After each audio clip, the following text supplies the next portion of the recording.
사랑합니다. 축복합니다. 주생명교회 새가족으로 등록하신 여러분들을 예수님의 이름으로 환영합니다. 지난주에 1과에 대해서 공부하셨고, 오늘은 제2과 인간의 모든 문제의 구원자이신 예수님에 대해서 한번 같이 공부해 보도록 하겠습니다. 인간의 모든 문제의 구원자이신 예수님, 이 땅의 모든 불행의 근본 원인은 바로 죄 때문입니다. 인간은 죄를 지어서 죄인이 되는 것이 아니라 죄인으로 태어났기 때문에 누구나 죄를 지을 수밖에 없으며, 그리고 그 죄값, 불행, 저주, 질병, 고통, 죽음, 멸망 등 이런 것들을 치르면서 살다가 그 죄값의 마지막엔 영원한 지옥으로 갈 수밖에 없는 것입니다. 이것이 사람에게 지워진 죄의 결과입니다. 너무 끔찍하죠? 로마서 5장 12절 말씀에 보면, 이러므로 한 사람으로 말미암아 죄가 세상에 들어오고 죄로 말미암아 사망이 왔나니 이와 같이 모든 사람이 죄를 지었으므로 사망이 모든 사람에게 이르렀느니라 라고 말씀합니다. 에베소서 2장 1절로 3절 말씀에 보면, 너희의 허물과 죄로 죽었던 너희를 살리셨도다. 그때 너희가 그 가운데에서 행하여 이 세상 풍속을 쫓고 공중의 권세 잡은 자를 따랐으니 곧 지금 불순종의 아들들 가운데서 역사하는 영이라. 전에는 우리도 다 그 가운데서 우리 육체의 욕심을 따라 지내며 육체와 마음에 원하는 것을 하여 다른 이들과 같이 본질상 진노의 자녀였더니 라고 말씀합니다.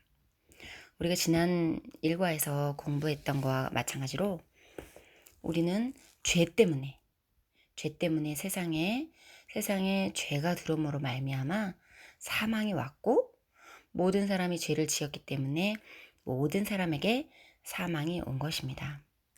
그런데 에베소서의 말씀해 보니까 허물과 죄로 죽었던 너희다 라고 말씀하네요. 그래서 이 세상 풍속을 쫓고 공중의 권세 잡은 자를 따라서 불순종의 아들들 가운데 역사하는 영 가운데 살았죠. 그런데 하나님께서 이러한 자들을 하나님의 구원에 대한 계획이 있으셨습니다. 하나님은 하나님의 형상을 잃어버리고 죄 가운데 빠져있는 인간들에게 죄의 문제를 해결하고 구원받는 길을 열어주셨습니다. 인간의 문제를 완전히 회복시킬 구원의 길을 열어주셨습니다. 창세기 3장 15절 말씀에 내가 너로 여자 원수가 되게 하고 너의 후손도 여자의 후손과 원수가 되게 하리니 여자의 후손은 내 머리를 상하게 할 것이요 너는 그의 발꿈치를 상하게 할 것이니라 하시고, 여기서 뱀은 사단을 말합니다. 여자의 후손은 구원자로 오실 예수 그리스도입니다. 모든 인간은 남자를 통해 잉태되지만 예수 그리스도는 남자를 통하지 않고 동정녀 마리아의 몸을 빌려 성령으로 잉태하여 태어났기 때문에 여자의 후손이라고 일컬어집니다. 그리고 여자의 후손이 내 머리를 상하게 할 것이요 라는 뜻은 구원자로 오신 예수님께서 십자가를 통해 사단에게 승리할 것을 이야기하고 있습니다. 새가족 여러분들에게 말씀드리고 싶은 것은, 성경 말씀은 하나님의 말씀이기 때문에 어쩌면 인간의 이해로 이해하기 참 어려운 내용들도 있을 수 있습니다. 왜냐하면 하나님의 말씀은 인간의 지식으로 이해하는 내용이 아니고 영으로, 영이신 하나님께서 풀어내신 말씀이고 영이신 하나님의 내용이기 때문에 인간적인 지식으로는 절대로 이해할 수 없는 그런 부분들이 있습니다. 우리가 인간적으로 생각할 때 반드시 남자와 여자를 통해서 아이가 나오는 게 맞죠. 우리가 과학 시간에 염색체도 그렇게 배웠고요. 그런데 예수님은 성령으로 잉태가 되었다. 사실 이게 인간적으로는 이해할 수 없는 일이지만 영적인 세계에서는 있을 수 있는 얘기입니다. 사실 우리가 사탄을 내어주는 것도 인간적으로는 이해할 수 없는 내용이지만 저는 사역을 오래 하면서 사탄이 나가는 걸 많이 보았거든요. 그러나 우리가 이해할 수 없는 내용이라고 해서 그게 그런 게 어딨어 라고 말할 수는 없습니다. 마찬가지로 예수님께서 성령으로 잉태하여 그렇게 나오신 분이다. 예수님께서 마리아의 몸을 빌렸지만 성령으로 잉태한 여자의 후손이다라는 거에 대해서는 혹시 이해할 수 없는 부분이라고 생각할 수 있겠지만 우리는 하나님의 말씀을 영적인 입장에서 무조건 하나님 말씀을 믿습니다. 그 방금 읽었던 말씀 중에 너는 그의 발꿈치를 상하게 할 것이다. 이것은 바로 예수님의 육체를 상하게 한다는 의미입니다. 창세기 3장 21절 말씀에 여호와 하나님이 아담과 그 아내를 위하여 가죽옷을 지어 입히시니라. 자, 하나님께서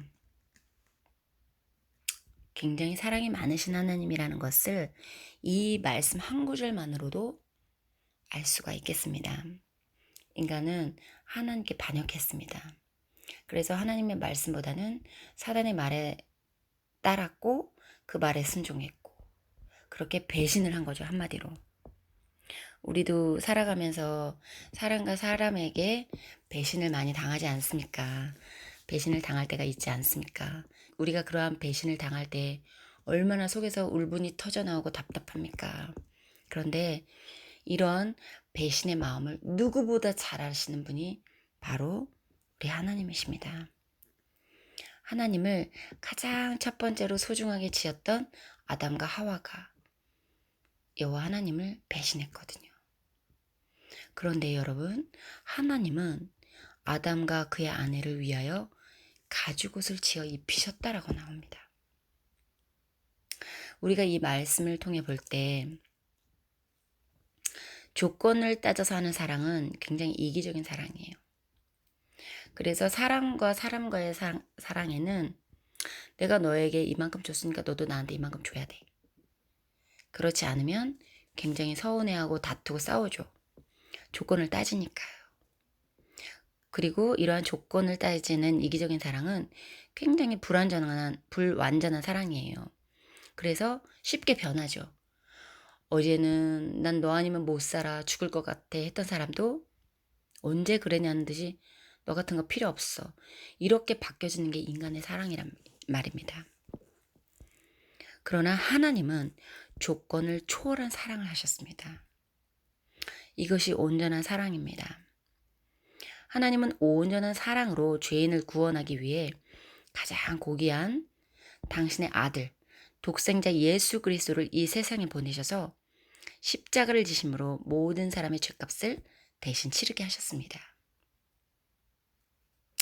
이사야 53장 6절 말씀에 우리는 다 양 같아서 그릇 행하여 각기 제 길로 갔거늘 여호와께서는 우리 무리의 죄악을 그에게 담당시키셨도다. 정말 가장 믿었던 인간이 가장 믿었던 나의 소중한 것들이 피조물이 하나님을 배신했는데 그릇 행해서 제 길로 갔는데 여호와 하나님께서는 우리 인간의 모든 죄악을 하나밖에 없는 독생자 아들 예수님에게 담당시키셨다는 것입니다. 로마서 5장 8절에 우리가 아직 죄인 되었을 때 그리스도께서 우리를 위하여 죽으심으로 하나님께서 우리에게 대한 자기의 사랑을 확증하셨느니라. 요한일서 4장 10절 사랑은 여기 있으니 우리가 하나님을 사랑한 것이 아니오 오직 하나님이 우리를 사랑하사 우리 죄를 위하여 화목제로 그 아들을 보내셨음이니라. 대단한 사랑이죠. 그렇다면 구원자로 오신 예수 그리스도에 대해서 우리가 좀 더 알아보아야겠습니다. 첫 번째, 인간의 문제를 해결해 주시려고 하나님은 독생자 하나밖에 없는 외아들 예수님을 우리에게 보내주셨습니다. 마태복음 1장 21절 말씀에 아들을 낳으리니 이름을 예수라 하라. 이는 그가 자기 백성을 저희 죄에서 구원할 자이심이라 하니라. 마가복음 10장 45절 말씀에 인자에 온 것은 섬김을 받으려 함이 아니라 도리어 섬기려 하고 자기 목숨을 많은 사람의 대속물로 주려 함이니라. 요한복음 3장 16절 말씀에 하나님이 세상을 이처럼 사랑하사 독생자를 주셨으니 이는 그를 믿는 자마다 멸망하지 않고 영생을 얻게 하려 하심이라 라고 말씀합니다. 인간의 문제를 해결하시기 위해 예수님은 우리를 대신하여 십자가에 죽으시고 장사되시고 부활하셨습니다.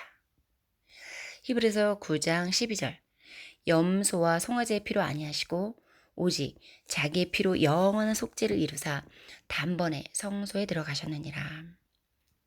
갈라디아서 3장 13절로 14절 그리스도께서 우리를 위하여 저주를 받은 바 되사 율법의 저주에서 우리를 속량하셨으니 기록된 바 나무에 달린 자마다 저주 아래 있는 자라 하였습니다. 이는 그리스도 예수 안에서 아브라함의 복이 이방인에게 미치게 하고 또 우리로 하여금 믿음으로 말미암아 성령의 약속을 받게 하려 함이라. 로마서 4장 25절 예수는 우리가 범죄한 것 때문에 내줌이 되고 또한 우리를 의롭다 하시기 위하여 살아나셨느니라. 예수님께서 인간의 모든 죄를 다 대신 담당하셔서 십자가에 피 흘려 죽으시고 부활하심으로 모든 죄를 다 씻어내 주셨습니다. 인간의 죄값을 십자가에서 다 치르셨습니다. 우리가 구약 성경을 보면은 이스라엘 백성들이 그 자기들이 지었던 죄를 대속하는 행위로 짐승을 잡아서 그 피를 성소에 뿌리는 그런 대제사장을 통하여서 성소에 피를 뿌리는 그런 의식을 했습니다. 그렇게 해서 늘 죄를 덮는 행위를 했죠. 그러나 그게 완벽하지 않아서 매해마다 치르고 그 양에게 그 죄를 전가하는 그런 의식을 행했습니다. 그런데 예수님께서 그렇게 늘 의식을 치러야 하는 그 양의 피값을 대신해서 이제는 짐승의 피가 아니라 영원한 속죄를 단번에 이루시기 위해서 예수님이 친히 제물이 되어 주신 것입니다. 그래서 모든 그동안 왔던 살고 있는 앞으로 올 모든 인류의 모든 죄를 대신 담당하셔서 제물이 되셔서 십자가에 피 흘려 죽으신 것입니다. 그래서 그 피를 뿌림으로 모든 죄값을 다 치러주셨고 죽어서 그냥 끝났으면은 뭐 다른 그런 성인들하고 다를 바가 없지만 예수님께서는 부활하심으로 모든 죄를 다 씻어내 주셨고 인간의 죄값을 십자가에서 다 치르셔서 지금은 살아 계십니다. 예수님은 우리에게 영생을 주시려고 오셨습니다. 요한복음 10장 10절에 도둑이 오는 것은 도둑질하고 죽이고 멸망시키려는 것뿐이요 내가 온 것은 양으로 생명을 얻게 하고 더 풍성히 얻게 하려는 것이라. 요한일서 5장 11절로 12절 또 증거는 이것이니 하나님이 우리에게 영생을 주신 것과 이 생명이 그의 아들 안에 있는 그것이니라. 아들이 있는 자에게는 생명이 있고 하나님의 아들이 없는 자에게는 생명이 없느니라. 첫째, 하나님을 떠난 문제는 예수님이 하나님을 만나는 길이 됨으로써 회복되었습니다. 그죠? 하나님을 떠났잖아요, 인간이. 범죄함으로, 불순종함으로. 그래서 다시 하나님을 만나야 되는데 그 만날 수 있는 통로, 길이 바로 예수님이십니다. 예수님을 통해 이것이 회복이 이루어진 것입니다. 요한복음 14장 6절 예수께서 가라사대 내가 곧 길이요 진리요 생명이니 나로 말미암지 않고는 아버지께로 올 자가 없느니라. 그래서 우리가 아무리 교회를 열심히 다니고 봉사를 열심히 하고 막 해도 예수가 없다면 그건 그냥 종교 행위인 것입니다. 예수님밖에 없습니다. 예수님은 하나님께로 가는 길이 되시고 하나님과 떠난 그 인간의 모든 문제를 해결해서 하나님과 교통할 수 있는 길이 되어 주셨습니다. 두 번째로 모든 인간은 죄를 지을 수밖에 없고 그 죄로 인하여 저주를 받고 살 수밖에 없는 것을 바로 예수님께서 해방시켜 주셨습니다. 그래서 인간의 모든 죄, 저주, 질병, 가난 이 모든 것을 담당하시고 인간에게 새로운 생명을 주신 것입니다. 로마서 8장 2절 이는 그리스도 예수 안에 있는 생명의 성령의 법이 죄와 사망의 법에서 너를 해방하였습니다. 갈라디아서 3장 13절 그리스도께서 우리를 위하여 저주를 받은 바 되사 율법의 저주에서 우리를 속량하셨으니 기록된 바 나무에 달린 자마다 저주 아래에 있는 자라 하였습니다. 이사야 53장 4절 그는 실로 우리의 질고를 지고 우리의 슬픔을 당하였거늘. 마태복음 8장 17절 이는 선지자 이사야를 통하여 하신 말씀에 우리의 연약한 것을 친히 담당하시고 병을 짊어지셨도다. 고린도후서 8장 9절 우리 주 예수 그리스도의 은혜를 너희가 알거니와 부유하신 이로써 너희를 위하여 가난하게 되심은 그의 가난함으로 말미암아 너희를 부유하게 하려 하심이라. 세 번째, 사단에게 묶인 모든 문제를 해방시키셨습니다. 골로새서 1장 13절 그가 우리를 흑암의 건세에서 건져내사 그의 사랑의 아들의 나라로 옮기셨으니 예수님 때문에 사단의 나라에서 하나님 나라로 옮겨지는 것입니다. 그 아들 안에서 우리가 구속, 그 죄사함을 얻었도다 라고 14절에 말씀합니다. 인간은 죄를 지었기 때문에 그 죄를 인하여서 따라오는 모든 저주들, 가난하고 질병 가운데 있고 고통스럽고 싸워야 되고 미워야 하는 이런 저주들, 이것으로부터 우리를 해방시켜 주셨습니다. 그리고 흑암의 권세에서 사람을 막 갖고 놀았죠, 사단이. 그런데 거기서 건져내셔서 사랑의 아들의 나라, 사랑에 충만한 나라, 사랑에 충만한 예수님의 나라로 우리를 옮기신 것입니다. 예수님을 믿는 자에게는 그 나라에서 이 나라로 옮겨진 것입니다. 왜냐하면 그 아들 예수 안에서 우리가 구속, 곧 죄사함을 얻었기 때문입니다. 예수님을 믿을 때 우리가 죄가 사해지는 것이지 예수님이 없다면 절대로 그 어떤 것으로도 죄가 사해질 수 없습니다. 그래서 구약에서는 짐승의 피를 뿌림으로 그렇게 했지만 이제는 완벽한 피이신 예수님의 피로 모든 죄에 대해서 단번에 모든 문제를 해결하셨습니다. 그래서 예수님을 영접하면 우리는 구원을 받습니다. 당신은 예수님을 영접함으로 하나님의 자녀로 다시 태어나 영생을 받을 수 있습니다. 우리는 나 예수님을 믿어요. 나 예수님 믿어요. 나 교회 다녀요. 이렇게 많은 사람들이 말하지만 예수님을 영접하지 않는 사람들이 있다면 예수님을 반드시 영접을 먼저 해야 합니다. 예수님을 먼저 영접할 때 우리가 구원을 받습니다. 그러면 도대체 영접이 무엇일까요? 자, 당신은 예수님을 영접함으로 하나님의 자녀로 다시 태어나 영생을 받을 수 있습니다. 요한복음 3장 16절 말씀에 하나님의 세상을 이처럼 사랑하사 독생자를 주셨으니 이는 그를 믿는 자마다 멸망하지 않고 영생을 얻게 하려 하심이라 라고 말씀합니다. 예수님께서 십자가에 죽으시고 부활하심으로 인간의 구원을 완전하게 이루어 놓으셨습니다. 이제 그 구원을 내 자신과 어떻게 연결할 수 있을까요? 그것은 바로 영접. 주님을 마음에 모셔드리는 것을 말합니다.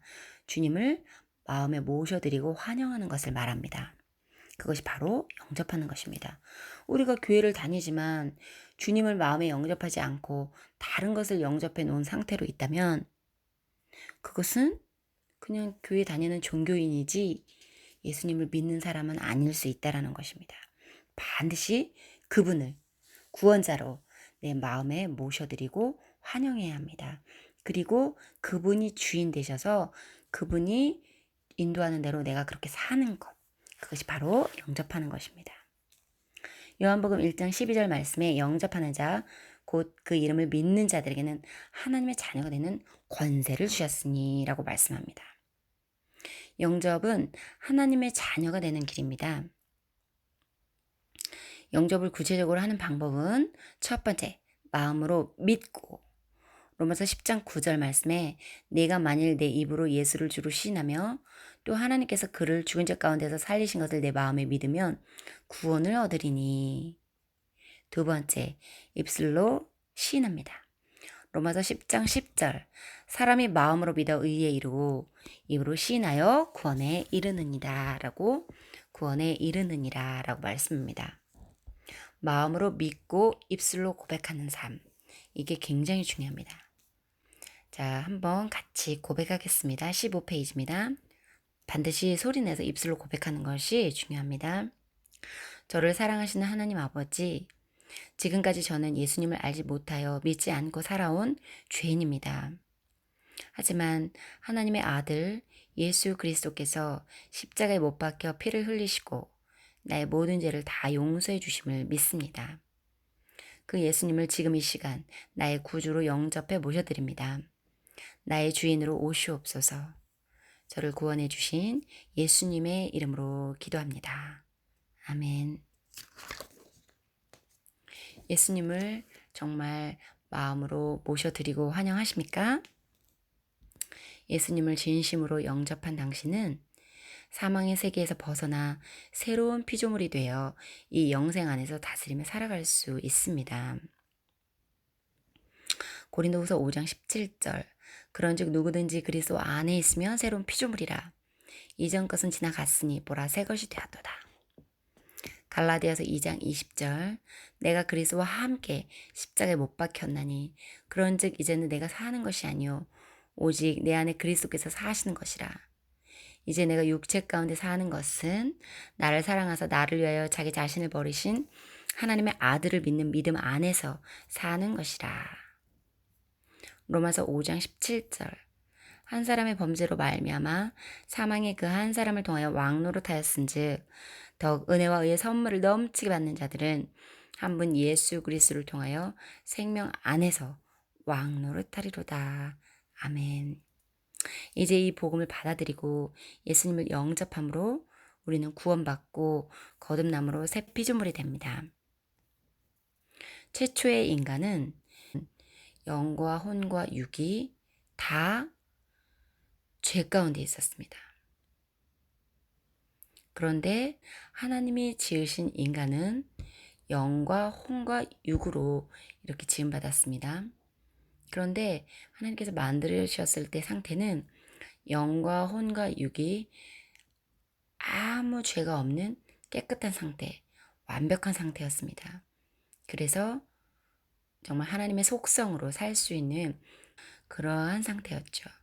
그런데 하나님의 말씀을 듣지 않고 사단의 말에 복종함으로 인해서 인간은 죄를 짓게 되고 그야말로 타락하게 되죠. 그래서 인간의 영과 혼과 육은 완전히 죄로 덧입힌 그런 타락한 인간이 되고 말았습니다. 그런데 오늘 여러분들이 정말 진심으로 예수님을 마음에 모셔드리고 그렇게 환영하고 정말 내가 예수님을 주인으로 살겠습니다. 이렇게 영접하고 그렇게 거듭나고 영접한 사람은 이제 영은 아주 깨끗한 존재가 된 것입니다. 예수님으로 인해서요. 그러나 우리의 혼과 우리의 육신은 예전에 내가 가지고 있던 생각, 내가 늘 가지고 있었던 습성들, 이런 것을 가지고 있기 때문에 변화를 받아야 됩니다.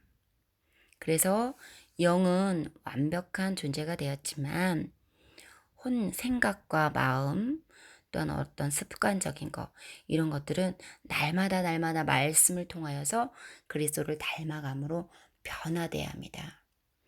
말씀보다 내 고집을 더 주장하고 내 생각을 더 주장하는 사람은 그리스도를 닮아가는 사람이 아닙니다. 그리고 이제 교회라는 공동체를 통해서 하나님께서 교회의 대표인 목사님이나 또한 리더들을 세움으로 그들을 통해 양육을 받게 하고 그들을 통해 이렇게 인도를 받도록 하나님께서 영적인 권위자를 세워주셨는데 그런 거에 따르지 않고 내 맘대로 할래요, 싫어요, 이렇게 반항하는 사람들은 이렇게 성장하고 변화되기가 시간이 좀 많이 걸리죠. 어쩌면 변화가 되지 않을 수도 있고요. 그래서 우리가 원래는 우리 한 사람 한 사람이 예수님 안에서 교회이지만 세워진 건물 안에 우리가 함께 모여서 그런 영적인 리더자에게 순종하고 그렇게 우리가 그 안에서 하나됨으로 말씀 안에서 그리스도를 닮아갈 때 우리의 혼과 육도 새롭게 달라질 수 있습니다. 자, 이제 생각해 봅시다의 5가지 질문을 드리겠습니다. 인간의 구원자 여자의 후손은 누구입니까? 두 번째, 하나님의 사랑은 어떤 사랑입니까? 세 번째, 인간의 모든 문제의 구원을 위해 구원자는 어떤 일을 했습니까? 네 번째, 예수님께서 십자가를 통해 하신 일을 한번 말해 봅시다. 3가지가 있죠. 5번째, 예수님께서 이미 이루어 놓은 구원을 내 것으로 만드는 방법에 대해서 그 영접하는 그 과정과 방법을 한번 기록해 보시기 바랍니다. 이제 고백문을 같이 입으로 선포하도록 하겠습니다. 예수님께서는 내가 생명을 얻되 풍성히 얻게 하시려고 오셨습니다. 나는 하나님의 생명에 참여한 자가 되었습니다. 그 하나님의 생명이 내 안에 있습니다. 하나님께서 나를 축복하셨습니다.